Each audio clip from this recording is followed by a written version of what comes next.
Hi guys, how are you? In this session, we would study about a new topic by the name of Jainism and Buddhism.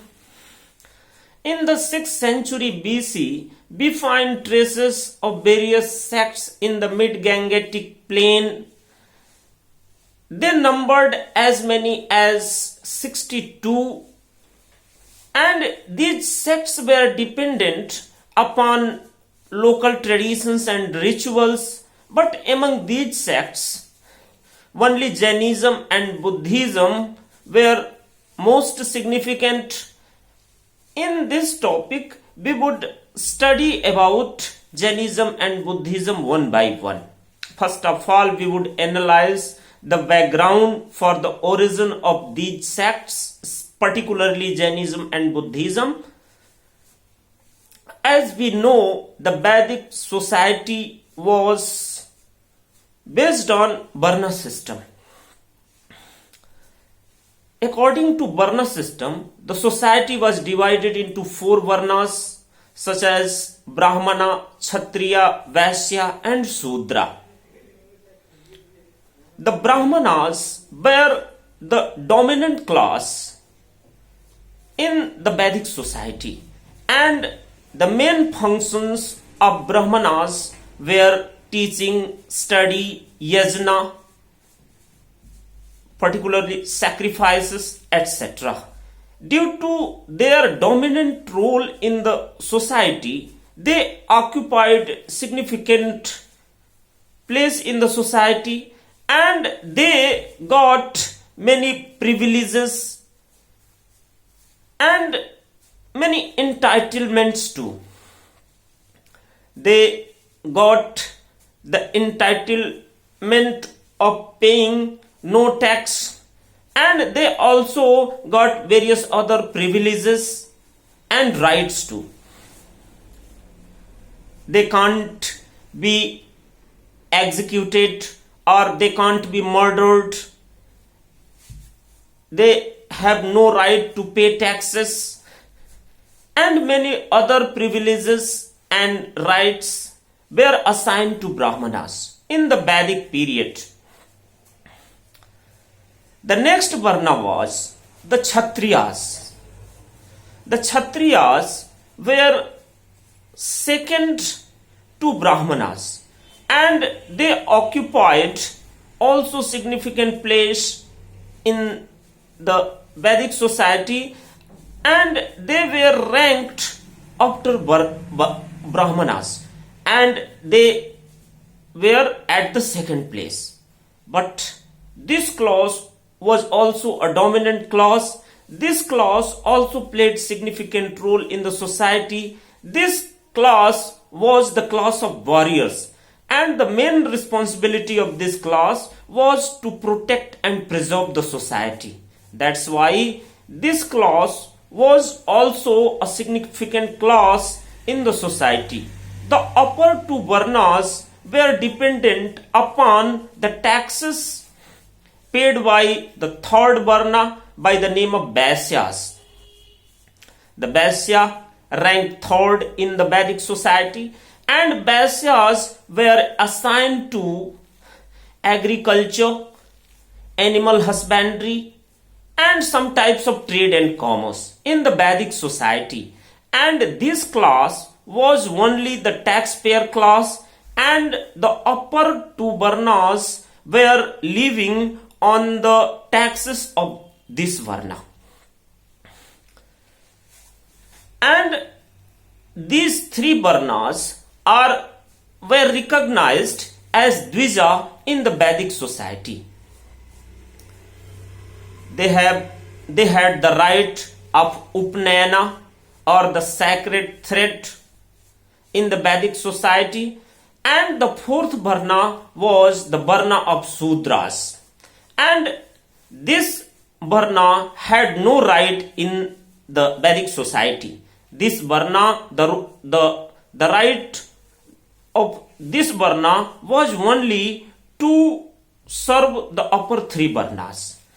These Varna, the Sudras, were only slaves, agricultural laborers, and servants in the Vedic society, and this Varna had no right in the Vedic society. But after some time, tensions emerged among these Varnas. The upper two Varnas, such as Brahmanas and Kshatriyas, also confronted between them in terms of getting significant position in the society, and the Vaisyas also demanded more rights in the society. As this class, I mean to say the Vaisya Varna, was the prosperous class in the society, and that's why on the basis of prosperity this class also demanded more rights and privileges. That's why tensions emerged in the Vedic society of four Varnas, and that led to the emergence of these new sects in the 6th century BC.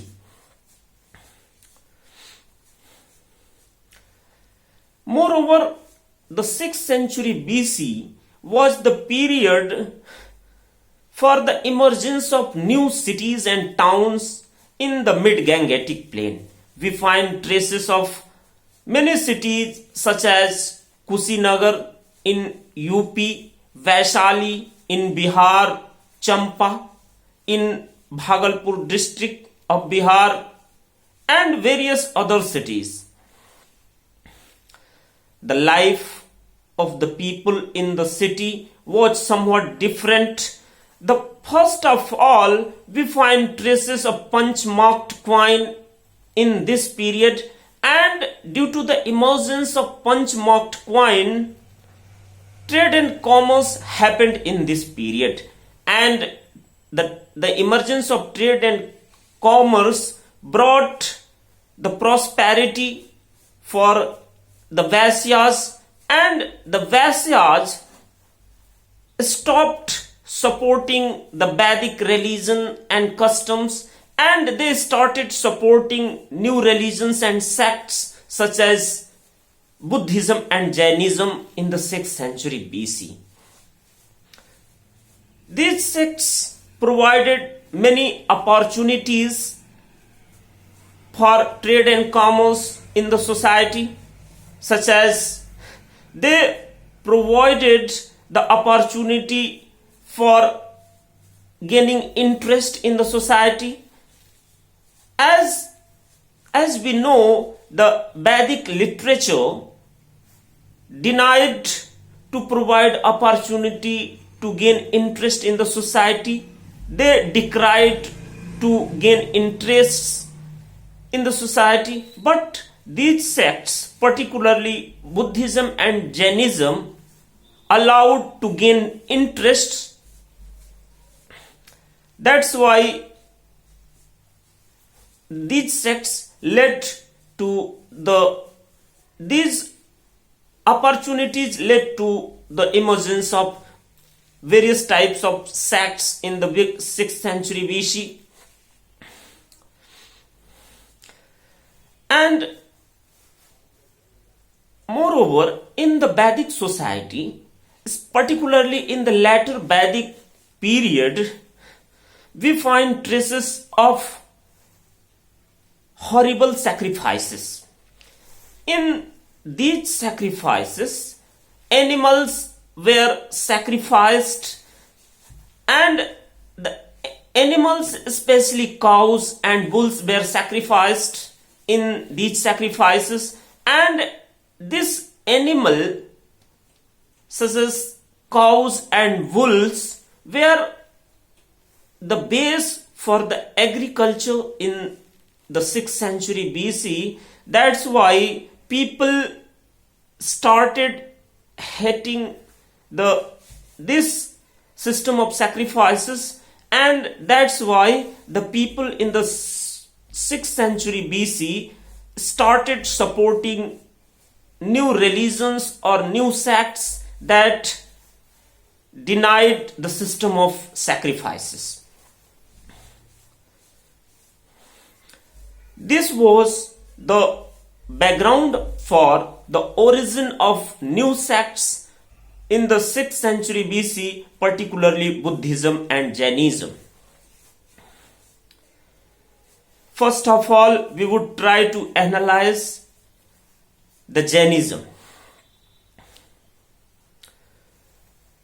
We find traces of Jainism in various sources, such as various sources were dependent upon Jainism too, and we find some archaeological sources too. As per the sources, Jainism had 24 Tirthankaras or teachers, and the first Tirthankar who propounded Jainism was Rishabhdev. We find evidences of Rishabhdev in Rig Veda too, but the actual propounder of Jainism was Mahavir. Bardhaman, especially Bardhaman Mahavir. And we find traces of Parshvanath, who was 23rd Tirthankar in Jainism, and he hailed from Banaras and he belonged to the royal family. After some time, he discarded his life of a householder and became ascetic. He propounded 4 systems or 4 elements in the Jainism, such as